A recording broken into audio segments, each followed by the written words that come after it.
আপনি দেখছেন news now, আমরা জানি কোনটা খবর। মঙ্গলবার ফটিকরায় বিধানসভা কেন্দ্রে জনগণের মৌলিক সমস্যা সমাধানের লক্ষ্যে পর্যালোচনা বৈঠক করলেন ফটিকরায় বিধানসভা কেন্দ্রের বিধায়ক তথা রাজ্যের মন্ত্রী সুধাংশু দাস। ফটিকরায়ের আম্বেদকর কলেজের কনফারেন্স হলে এই বৈঠক অনুষ্ঠিত হয়।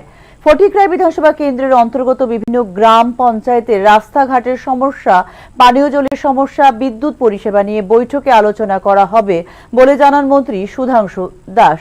বিধানসভা কেন্দ্রের অধীন জনগণকে সার্বিক সুবিধা প্রদানের লক্ষ্যে এই বৈঠক। এই পর্যালোচনা বৈঠকে ঊনকোটি ত্রিপুরার জেলা শাসক, মহকুমা শাসক এবং আলোচ্য দপ্তরের জেলা ও মহকুমা স্তরের আধিকারিকরাও উপস্থিত ছিলেন। অ্যাডমিনিস্ট্রেশন এবং সমস্ত সেই ইঞ্জিনিয়ারিং ডিপার্টমেন্টের যারা আধিকারিক রয়েছেন জেলা স্তরে, মহকুমা স্তরে সবাইকে নিয়ে আমরা বৈঠকে অংশগ্রহণ করছি।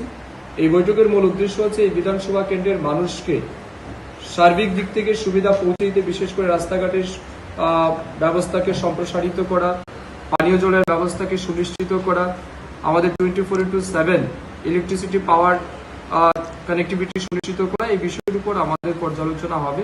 এবং বর্তমানে আমাদের বিধানসভা কেন্দ্রে কোন কোন জায়গায় ম্যাসিভ প্রবলেম রয়েছে, কোন জায়গাতে মানে ইস্যু রয়েছে যেগুলি মানে সমাধান হয়নি কিছুদিন যাবৎ, এগুলি নিয়ে আমরা আলোচনা করব।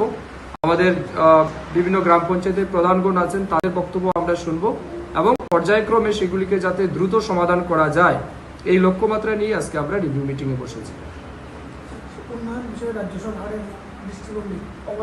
না দেখুন, এটা তো নিঃসন্দেহে রাজ্যের মাননীয় মুখ্যমন্ত্রী অধ্যাপক ডক্টর মানিক সাহাজির নেতৃত্বে যে গতিতে রাজ্যের উন্নয়ন চলছে, সেটাকে যাতে আরো বেশি এক্সপার্টাইট করা যায়।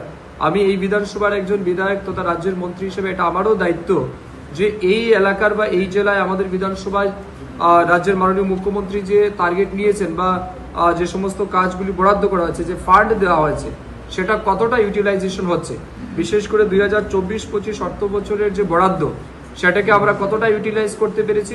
এই বছরের বাজেট বরাদ্দে যেটা অ্যালোকেশন করে দেওয়া হয়েছে বিশেষ করে এই লাইন ডিপার্টমেন্টকে, সেটাও যাতে আমরা 100% অ্যাচিভ করতে পারি, তার লক্ষ্যেই আমাদের বৈঠক। আমার বিশ্বাস